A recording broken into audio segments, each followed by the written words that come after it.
So hi again, everyone. I'm glad you all could make it to this meeting today, and hello to those watching this on the recording. So today we're going to be doing part 2 of a First Sister series called The Road to Dean's List. And we're going to be talking, it's a series where we're talking to former female Dean's List finalists about their experience in the FIRST program and what they're up to now. And if you want to learn more about the First Sisters program, you can visit our website at www.firstsisters.org, where you'll find some info about the program and our email to contact us if you have any questions. And you can also check us out on Twitter at First Sisters HQ, and we also have an Instagram with the same handle. So today we'll be kind of doing a dual interview of myself and Kate Sample, and we're going to be interviewing each other about our experience in the FIRST program and as Dean's List finalists, and we're going to do a little Q&A of the two of us. And so Kate, since you're going to be up first, why don't you tell us a little bit about yourself? Sure. Thank you, Kaylee. So happy to be here. So my name is Kate Sample. I have been in FIRST for going on 20 years now in and around the program. I was fortunate enough to earn a slot as a Dean's List finalist back in 2014, my junior year of high school. And ever since I got hooked at age 5, I've kind of been involved with FIRST, not only as a student, but as a mentor in the FIRST Lego League, the FIRST Tech Challenge, and the FIRST Robotics Competition programs. And I currently mentor 2 teams as of now. One is here where I currently live in South Florida. First team 3653, the Bobcats, and another one I mentor remotely is a team from Troy, Michigan, the Argonauts. So it's an absolute pleasure to be here, and I hope to provide any answers and guidance that I can. Thank you, Kate. So we're going to go into a little bit of Q&A now, some questions I have prepared. So you told us about the different teams that you're on. What's the most valuable thing you learned from your years in FIRST as a student or as a mentor?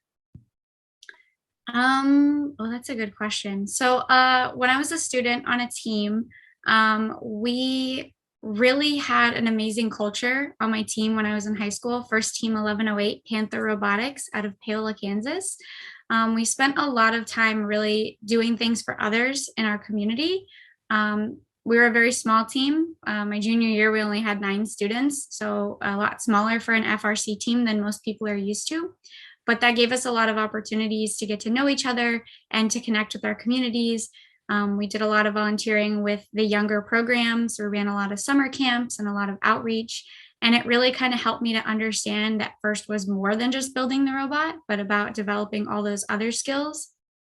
And it also helped me decide what I wanted to do when I grew up, which was become a teacher. So I was absolutely enamored with going and working with all the FIRST Lego League and FIRST Tech Challenge students and volunteering and kind of learning about what they worked on all season and teaching them new things. And so I decided to get my degree in elementary education. And I think my first experience played a huge part in that. And then as a mentor, I have learned that there is no limit to what a student is capable of. I have met some of the most amazing people in my journey coaching teams, students that you think like all high schoolers just must be the same until you meet high schoolers that do FIRST, and they're a whole nother level of amazing. And getting to work with them and talk to them and see them develop into young professionals and go on to accomplish amazing things has just been like the most groundbreaking journey of being a mentor for sure. That was a very awesome answer to that. That was very profound. Thank you. So what was your role on your team as a student? I know usually some people will have like some sort of leadership role, or they specialize in like mechanical or programming. So what was your role when you were a student? Yeah, so it developed throughout the years, as it does for most students. You start kind of dabbling in 1 or 2 areas, and then you may find your passion. So like I said, we were a very small team in high school. We ranged anywhere from about 8 students to 20 students in any given year. And most of the time I was on the team, we were around 15 or less. And so my freshman year, I had the opportunity to get involved with electrical because my father's an electrical engineer who mentored the team and really said, I can help you, get your toes wet and figure some stuff out. And I felt comfortable because it was my dad, so I could ask lots of stupid questions until I learned things and not feel as embarrassed. And then we had an amazing mentor on my team, Greg Rupp, who I'm still very close friends with, and he kind of took me under his wing and said, let me help you explore more things, and he was great about letting me use tools, letting me wire the robot, even as a freshman. He kind of stood alongside me and guided me. And then I became very passionate about all our outreach and our business efforts. So I took on all the documentation and the awards presentations. And actually, First Team 1108 is very well known for their chairman's efforts in the Midwest. And so we had actually earned 8 regional chairman's awards in 11 years.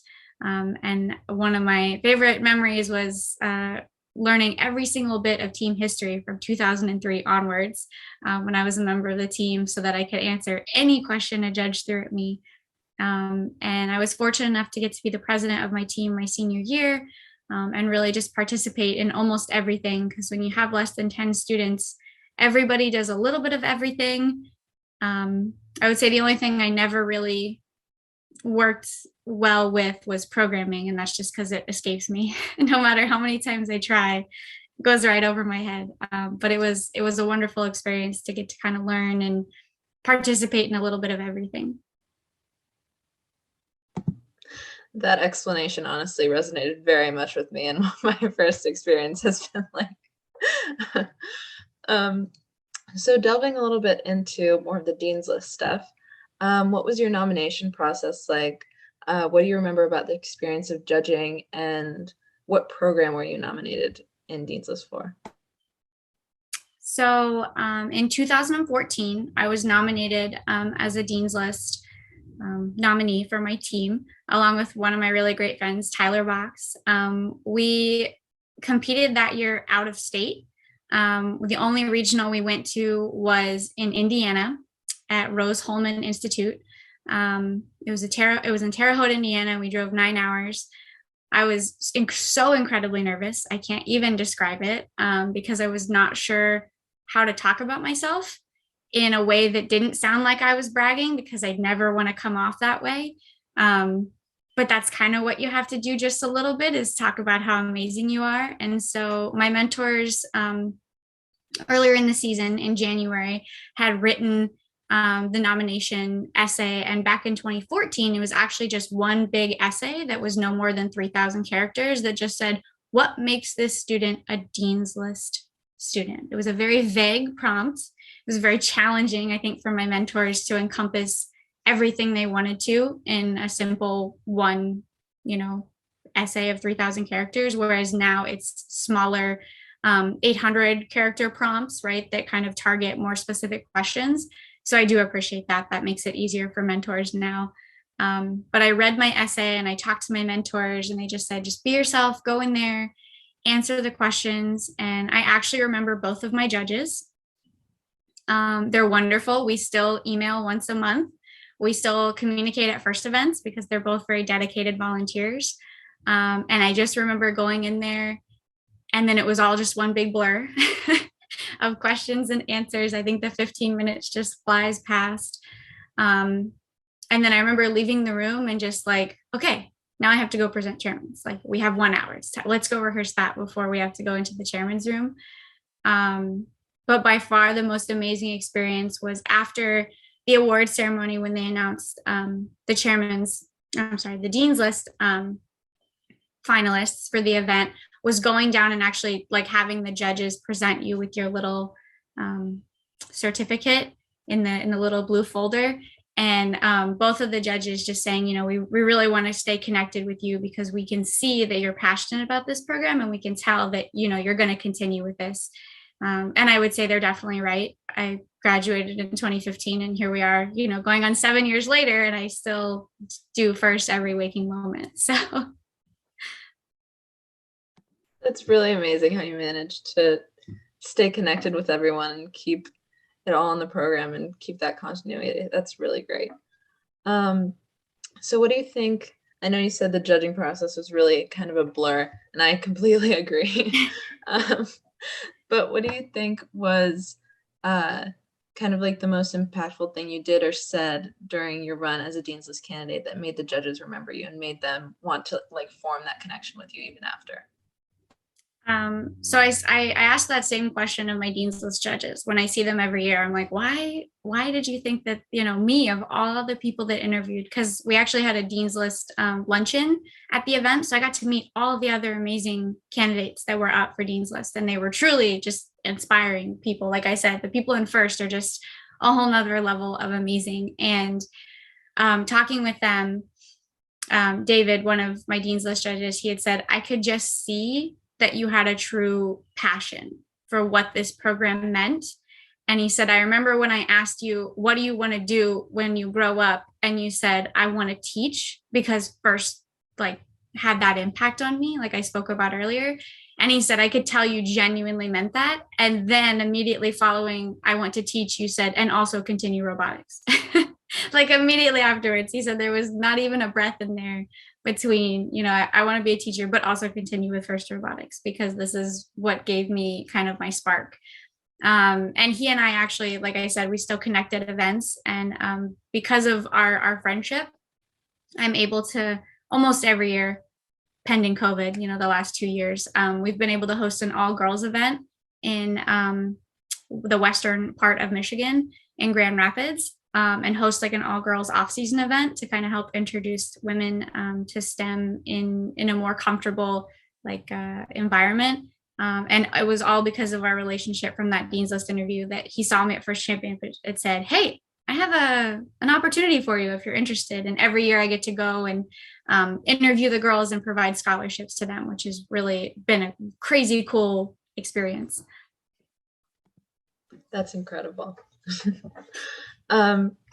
So what was it like winning and then getting to participate in first as a first alum? Like, what was that transition like? I'd always been a first volunteer from about age 12, when you could start taking on volunteer roles. I'd been involved, but it was mostly at the First Lego League and First Tech Challenge levels with students who were younger than myself. When I graduated high school, it was so hard not to want to be in the pit all day long. Because that was where I felt comfortable, and that was where I really enjoyed being. And but I realized that wasn't my role anymore. My role was to kind of make sure that those students had the same opportunities that I did. But I did get to find something else I was really passionate about, which was being a game announcer and an MC. And so it was really cool to be able to take all of my passion for first, and for things such as diving deep into the game manual and understanding all the nuances, and then being able to take that onto the field and have all the other volunteers already have a relationship with me, because we had worked together from a student, volunteer perspective. So it was really great to go out onto the field and they're like, hey, it's Kate from 1108. Like, so you're volunteering. And I kind of had to work my way up from safety glasses to field reset, which was rough there for a while because it was 2016, and field reset in 2016. Let me tell you what, with Stronghold, you needed some muscles. So that was a workout. And then I slowly got to work my way up to Flag Ninja, which is when you catch the flags for the MC. And then I got to work my way up to having a position where I get to work with an incredible crew and actually, be on a microphone the entire event. So it definitely took a while to find, my niche, but I definitely enjoy where I am. And you're awesome at emceeing too. I saw Kate recently at our most recent FTC in-person event in South Florida, and she was absolutely rocking it as an MC. So I think it's very clear to see you found your niche. You're very awesome at it. Thank you. So next question is, what were your biggest challenges you faced as a female pursuing STEM, either on your team, at competition, or outside of robotics, and how did you move forward? That is a great question. So I can tell you that it's never easy, and it doesn't get easier depending on what environment you're in. And so I was very lucky when I was on a team. We actually had 5 girls and 4 guys. So our girls did outnumber our guys on our robotics team. And we had amazing mentors who were very supportive. of us wanting to be, you know, hands-on and be involved in all elements of the team, and they really encouraged it. And actually my mentor Greg used to tell me, don't take no for an answer. If somebody tells you no, ask them why until they give you a really good answer, and if they don't give you a good answer, do it anyway. So it was really great to be able to have somebody who pushed me to ask why and to continue to work hard until I was recognized for things. And being in the pits, definitely a lot of times, I remember other teams would come over to talk to our drive team, and I would get ignored in a way, just looked past, and they would look to someone else who might be in the pit who may not be a female. But the most encouraging thing ever was everybody would just immediately say, Kate's in charge of the pit, you need to talk to her. Or, you know, Kelly's the one who handles the bumpers, you need to talk to her. Or Mariah's the one who built that, you need to talk to her. And they would pass it off to the individual who kind of handled that task. And oftentimes that was still, you know, someone on our team who was not female, but it was nice that when those instances happened, they made sure to be inclusive, or they said, I don't know, let's get, you know, some other opinions in here. And they'd pull one of us and kind of make sure that all our voices were heard. So that was really great. I loved having those people on my team. And then as I left college and I went into elementary education, so kind of less of a STEM field, but it was always really great to be in a very female heavy program in education. There tends to be a lot more females than males, and it was awesome to get to talk to all of them about like, hey, you should be excited about teaching math and science because it's like a really cool topic, and here's how you can bring robotics into your classroom so that we can have more females in STEM, and it's going to be great.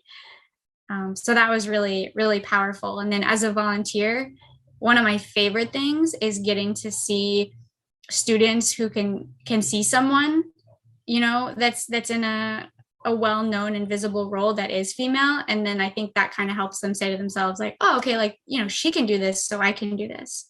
So when we do those events, like the all girls event in Michigan, we'll try to make sure that we have a lot of females in volunteer roles, so that, you know, you see females as referees or as game announcers or as, you know, field reset or as, you know, inspectors. And it really drives home that, you know, you can do anything you want to do. You just have to be willing to learn.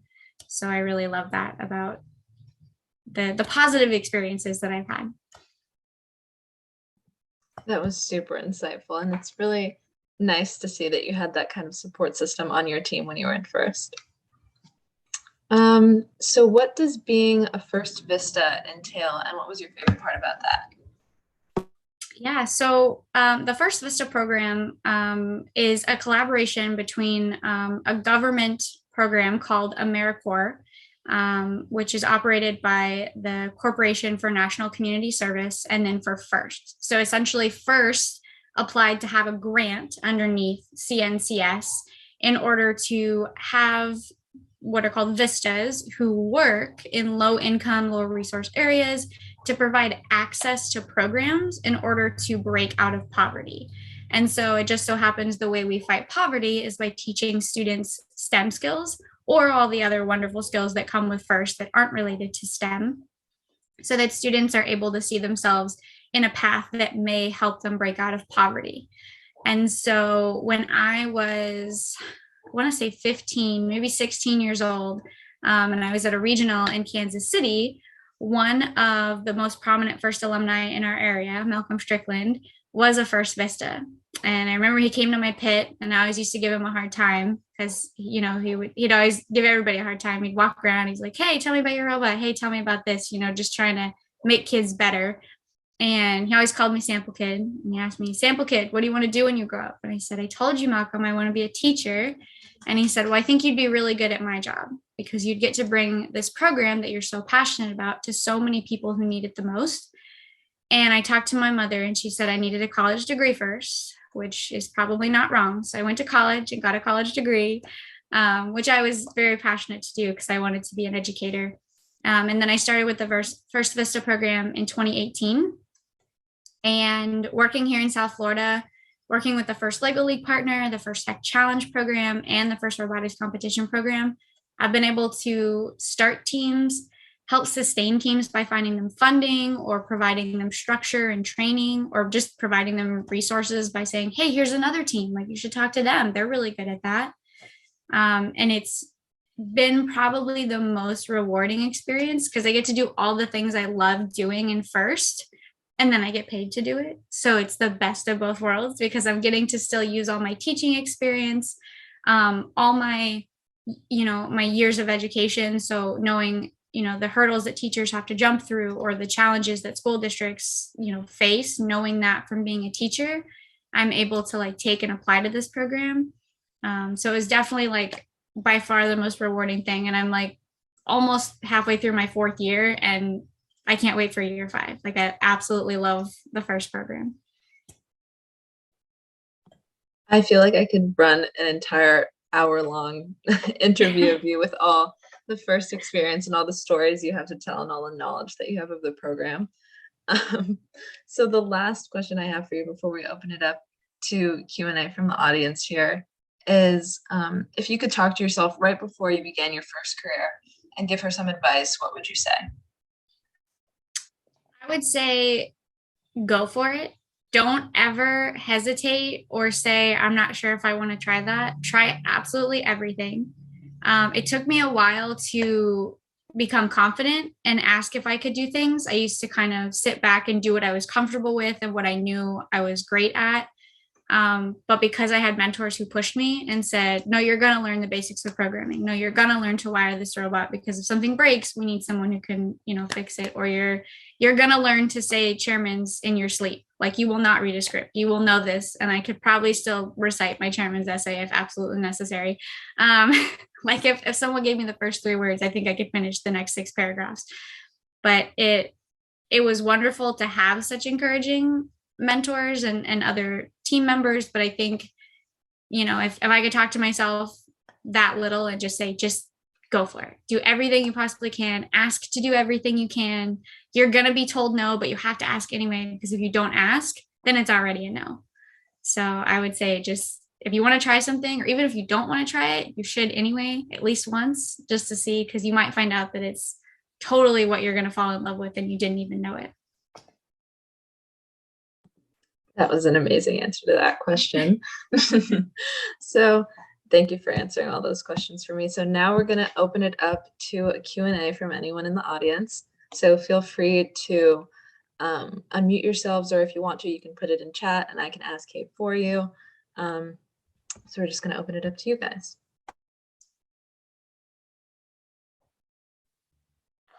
So I do have a question. For the First Vista program, do you guys help out of the country? So the focus of the Corporation for National Community Service focuses on the United States and Puerto Rico. So what I get paid to do on a day-to-day is personally within the United States or Puerto Rico. But I will tell you that in my free time, I definitely help outside of that. I have a student who has a lot of connections to the Dominican Republic. And so we're currently working with their local libraries to see if we can start some FIRST programs. But the First Vista program itself really just tries to focus on the United States and Puerto Rico. Okay, so a follow-up to that is that someone I know wanted to start a program and they reached out to my family, but I don't know how to keep them interested in how to actually help them out because I'm only 16. I don't know how to start a program entirely. So do you have any tips or? So it definitely depends on which program they're going for. So do you know if it's like a First Lego League or First Tech Challenge or First Robotics Competition? They wanted to introduce it to their school, but they weren't really competition, just the, the first class packs kind of stuff, I think. So I think the best way is figuring out a way to do a video call if they have the technology available, because seeing it is 10 times more impactful than talking about it. You can see YouTube videos and that kind of helps, but really just talking to another team and saying, this has been our experience and what we gain out of it can be super impactful. If they're trying to do something within their school, the best thing they can do is get teachers on board and get administrators on board. And a great way to do that is to have the teachers at your school or the administrators on your school just write a letter or an email saying hey, this is why we support our program. And this is the impact that it's having. And sometimes schools like to look at it from like a, our test scores are going up, or our students' grades are looking really great, or because of it, they've earned these awards. Because those are the things schools have to, live by metric wise. But it's always great to put, heartfelt sentiment. Like, I'm sure your mentors are like, I've seen these students grow, in ways unimaginable, and being able to have that and to show that is really great. And FIRST also has some longitudinal studies that they've done that are published on their website that show, like, statistically how the FIRST program has impacted students at all levels, and how it influences their job choices or their college choices, things like that. So those are also really great resources to kind of prove that it works, and that'll help get schools on board. Okay, thank you. Yeah.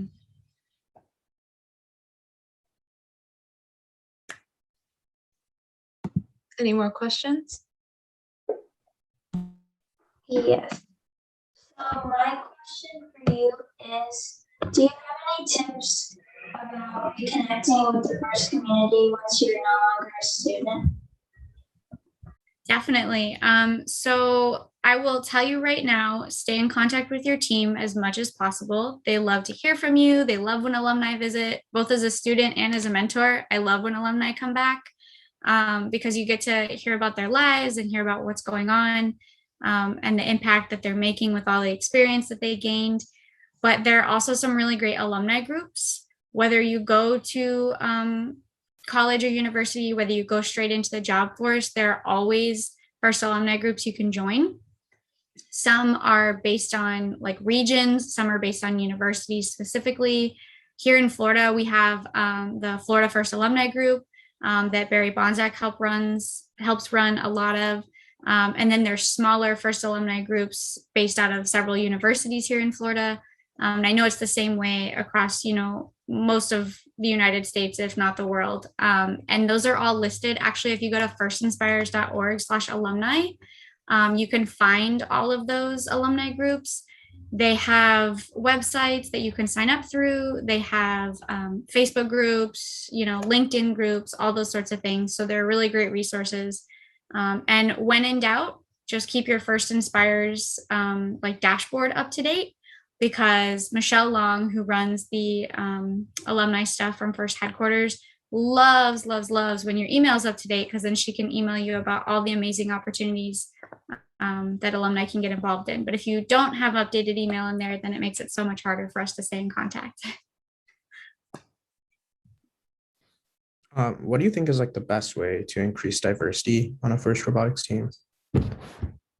Oh, that's a really good question. I think it depends on what kind of diversity your team is specifically targeting, because it's definitely good to set yourself a small, reachable goal. So for instance, the team that I work with here in South Florida, the Bobcats, when I started with the team back in 2018, we had 2 girls on the team. And there was only 20 students, so it wasn't terrible. But the girls on the team really wanted to make an effort to increase the number of females on the team. And so they made sure to make very targeted efforts. That included working with other clubs on campus that were involved with a lot of the female population. So Girls Who Code, the Women of Tomorrow. They also found that a lot of the participation in the Student Government Association was female. Also, the Early Childhood Education or the Future Educators of America clubs were female. So they really tried to target those individuals, but then figure out how to pull them in with their interests. So for Future Educators of America, how could they get involved in our elementary and middle school outreach because they're interested in becoming educators, and really making sure they were targeted. In this last year, those efforts have really helped a lot, because now 27% of our team is female, so that's 18 girls, which is increased like astronomically, which we're incredibly happy about. But now their focus on diversity is more, they're looking at like transgender or non-binary conforming students and how to make them more comfortable on our team and have a place. So I think it really depends on how your team defines diversity and what they're going for, because a lot of different things you could target would be like age groups. So if you want more freshmen and sophomores, rather than juniors and seniors on the team. There are very targeted approaches for that if you're looking for a certain kind of interest. So I know a lot of teams will have a weaker business side of the team than they will a mechanical side of the team, because when you say robotics team, most people think the only thing you do is build a robot. So being diverse in your student interests and student abilities is really important. So really, whatever your team hopes to gain in terms of diversity, setting yourself a small and achievable goal, like we'd like to recruit 3 students that would fit this, and then figure out how you can meet them where they are and what their interests already are. Thank you for all the questions, everyone. So if nobody has any more questions, I think we're going to move to flipping this around, and Kate's going to do a little interview of me now. So if we're all good on questions, I think we can go ahead and get started with that. It's my absolute pleasure. So I will just say I have known Kaylee since I moved to Florida. So for the last 4 years, I've had the absolute pleasure of working with her in a variety of different contexts for all the FIRST programs and numerous outreach events, and she's been an absolute joy. So I hope you guys get to learn a little bit more about her today and hear about her amazing FIRST experience. So to start it off with questions, Kaylee, I would just love if you could share with us a little bit about your FIRST experience and what teams you've participated in. So I started off back in 4th grade on an FLL team from my elementary school, which was team 4554, the Building Lions. And actually one of my fellow teammates from back in the day is on the call right now. Hi, Alicia. So I was on that team for a few years. And then we kind of, when I was in 7th grade, I believe, we transferred to being an FTC team, and we founded an FTC team called Forge. And I was in that for 2 years. Then I was given the opportunity when I went into high school to found an all-girls FTC team called Pyrites. And I was in that team for 3 years, so I did a total of 5 years of FTC. And we qualified for states on that team 3 years in a row, so that was awesome. And that team is still going strong today, and I kind of help mentor them at the school still. And then also my freshman year, I was given the opportunity to help found an FRC program at St. Thomas, which is my high school in Fort Lauderdale. And so they had, when I went there, they had 2 FTC teams. I helped found the 3rd. Now they're up to 4, and an FRC team as well, Team 7500 Marauders. And our first year was really amazing. At the Orlando Regional, we won the Rookie All-Star Awards. We were able to go to the World Championships in Houston, and that was pretty awesome. And then also my freshman year on Pyrites, the FTC team, we won the Inspire Award at the South Florida Regional. So that was pretty cool too. And then during my sophomore year, I was nominated for FTC for Dean's List. And I was a finalist that year. That was pretty amazing. And then the following year, I was nominated for FRC, and I competed virtually for the Orlando Regional, and I was a finalist as well. It's amazing. Congratulations on all of your prior FIRST experience, because it takes a lot of tenacity to stick with it for so long. And a very well-deserved nomination and earning the finalist position. So my second question for you, just kind of amongst all your FIRST experience, if you can just kind of share with us what positions you've had on teams and what you've been able to accomplish like on your team. So I remember in FLL, I kind of loved the whole of FLL and just dabbling in a little bit of everything. And you can kind of do that in FLL, since you have all the different, at least back when I did it, you had all the different judging sessions, and you'd go into like 3 separate judging sessions. So you were able to do like a little bit of core values judging. I really loved the project side of things, because I always thought that was really cool. And our team always got really into it. We made these prototypes and everything that we were able to show the judges. So that was really cool. And then moving into FTC, I got my first captain position when I was in 8th grade, and I was the captain of that FTC team. And that was a really amazing experience because the team was kind of made up of friends of mine that I recruited from my grade. So it was a really kind of welcoming environment, and everyone was really willing to collaborate and all that. So that was a really nice experience. Then moving into my freshman year, I had 2 leadership positions. I was one of the 3 co-captains of my FRC team, and then I was also the captain of Pirates, my FTC team. In FTC, I kind of also like to dabble in a little bit of everything. I really love doing outreach. It's one of my favorite parts of participating in FIRST, and I've been able to go with Kate to a bunch of different outreach events and competitions and stuff that we both happen to be volunteering at. And then in FRC, my first year, I was really into electrical and pneumatics and all that sort of stuff.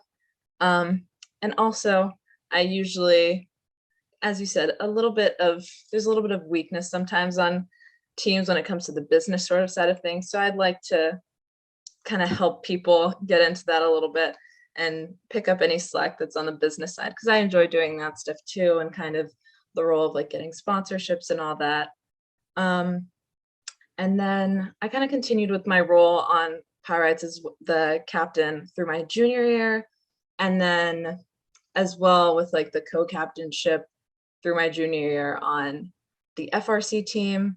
I'm still a co-captain on my FRC team. Last year, I was the chairman because we kind of switched our leadership structure a little bit, and I was like elected chairman by this group of directors.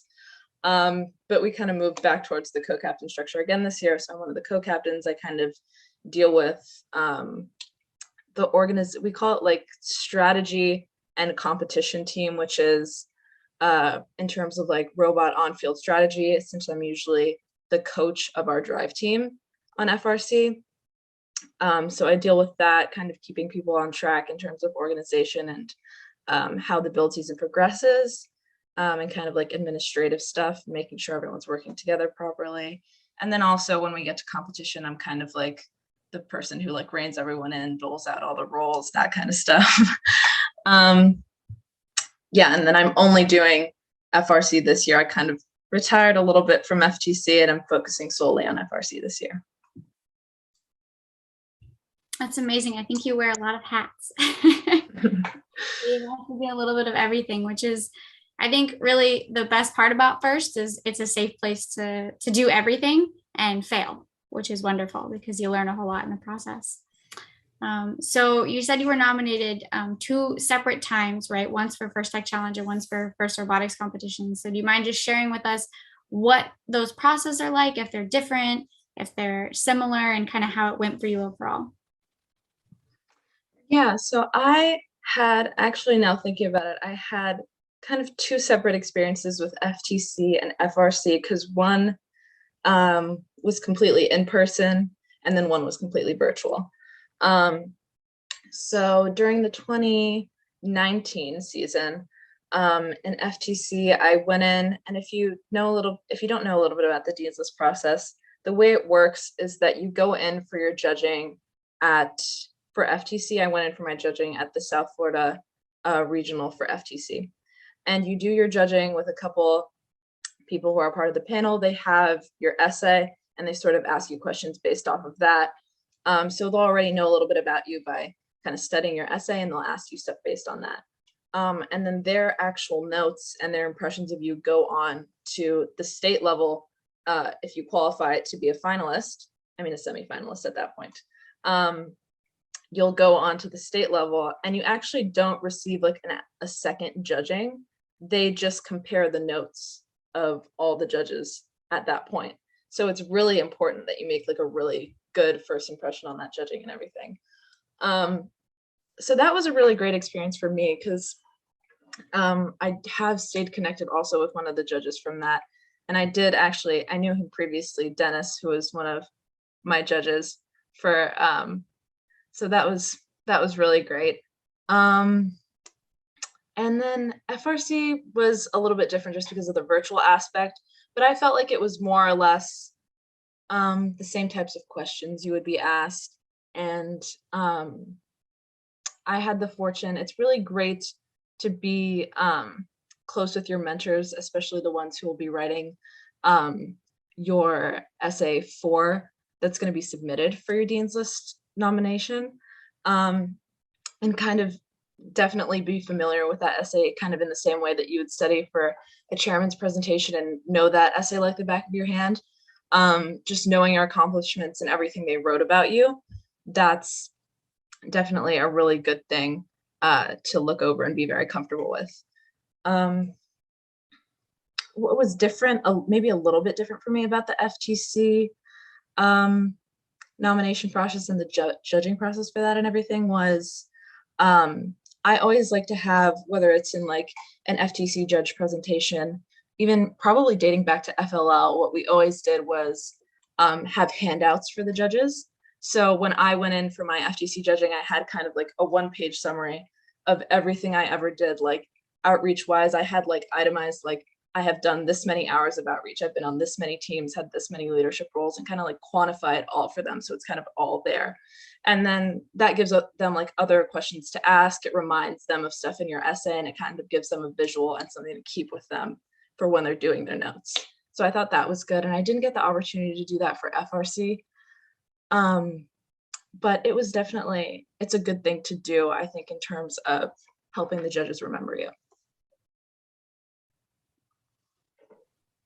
I would agree with that. Like I said, I've had the opportunity to do some semi-informal Dean's List judging. We model it after the Dean's List program for that all-girls event in Michigan.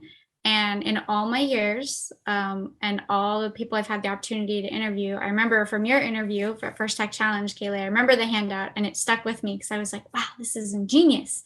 Like, because you, as a judge, you read all this information and it all starts to sound the same and it all starts to merge together, and having something to kind of keep with you totally sets you apart. So I would agree with that bit of advice. If anyone's going for a Dean's List interview and you have the opportunity to present them with that, it is definitely a keeper.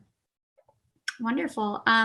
So what do you think kind of changed the judges' minds? And like you said, so for First Tech Challenge, right? Like it's that first impression you make with the judges, and then they have to read just the notes. What do you think kind of made you stand out the most so that you could earn that recognition?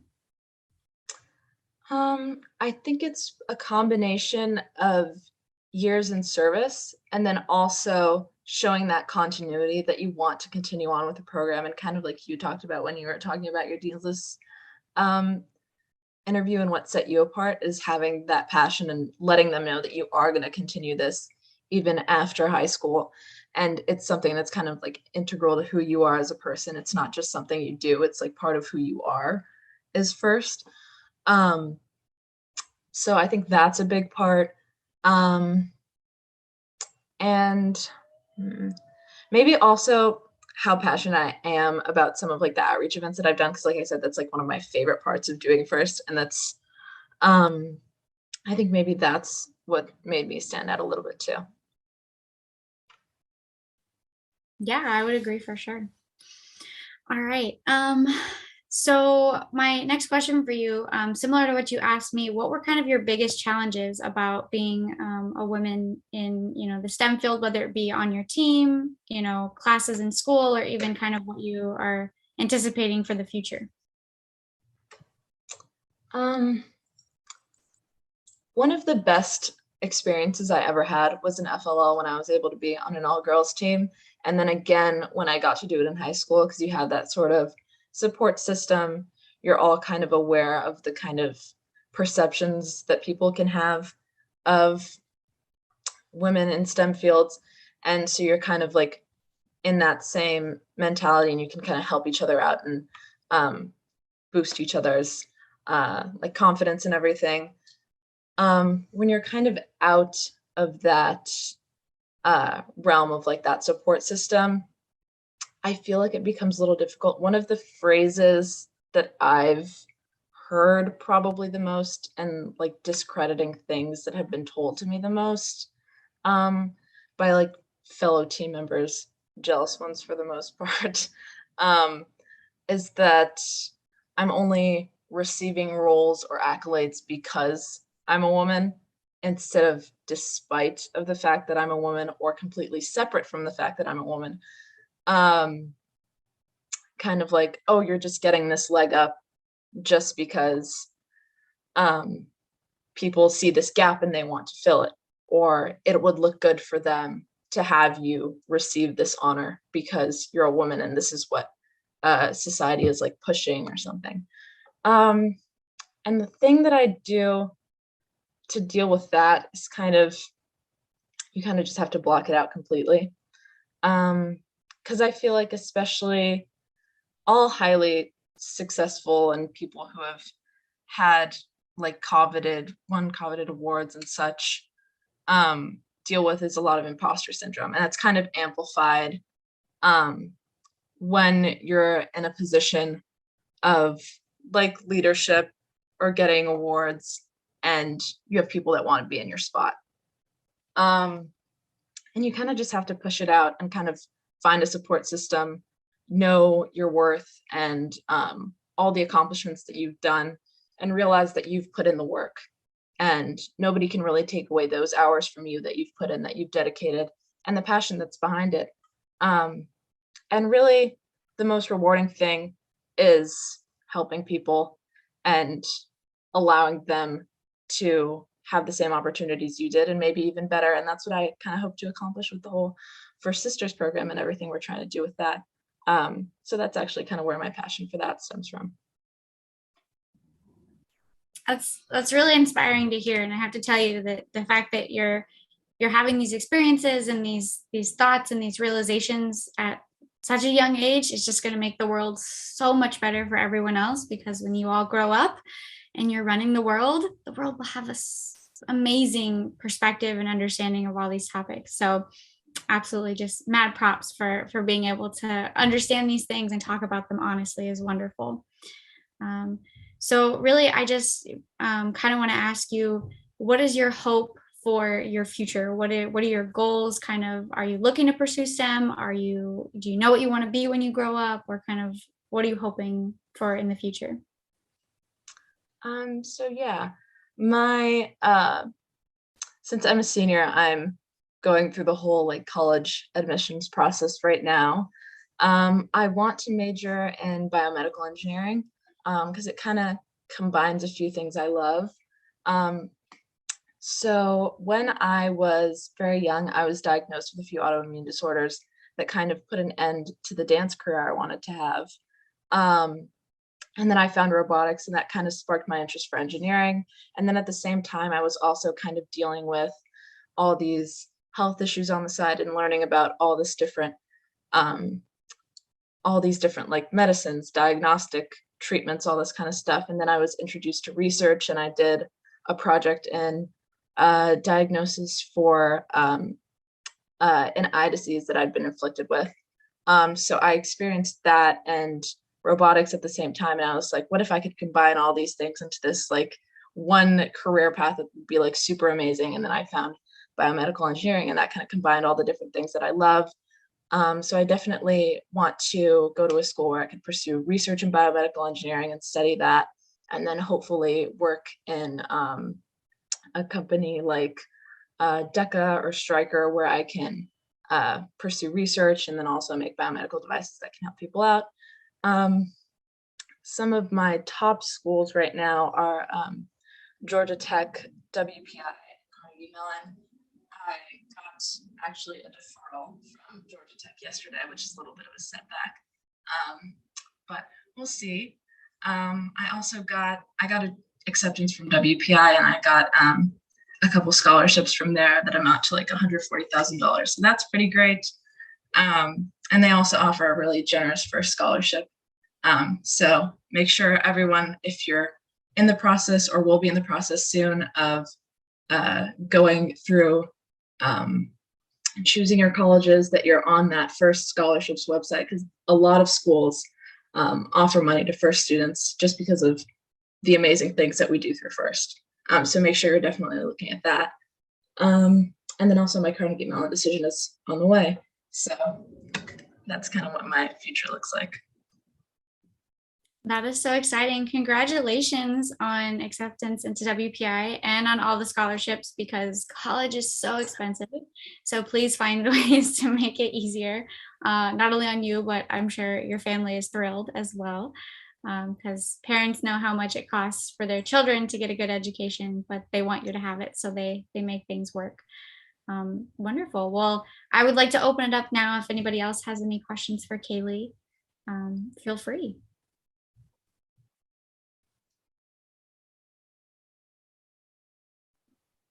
How was like the FTC and FRC experience in high school? Because like I'm from Michigan and you can only do FTC in middle school. So like how was doing both in high school like impacted you? Like, how much did you learn from that? It was definitely a really awesome experience being able to do both. And then it gets kind of crazy when the overlap happens, which is why a lot of people don't do FTC and FRC at the same time, because FTC starts around September and continues all the way through January and then into February if you get to states, and then all the way into like April if you get to Worlds. And then FRC starts right there in January. So there's that block of time where they're going to intersect. And that's where things get really, really crazy. So it was definitely a super valuable experience to do both. You learn a lot, and it's definitely very different, the two programs, because honestly, once you see FRC, FTC looks a little bit like play toys, I'm not going to lie. But you still do learn a lot. It's kind of like, I feel like it's kind of like you're pre-gaming for FRC when you're doing FTC. And definitely when you do FTC first, it gives you this sort of like base knowledge on like a slightly lower level for when you get to FRC and you start doing things of a much higher caliber. And it's a lot more serious in terms of like electronics and all the different, you're less like restricted to like a build system, and it's more like open. So it definitely gives you a good base for your knowledge of engineering and all that. And it has all the same principles in terms of like core values and the sort of like running your team like a business type thing. But it's just like a scaled up version of it.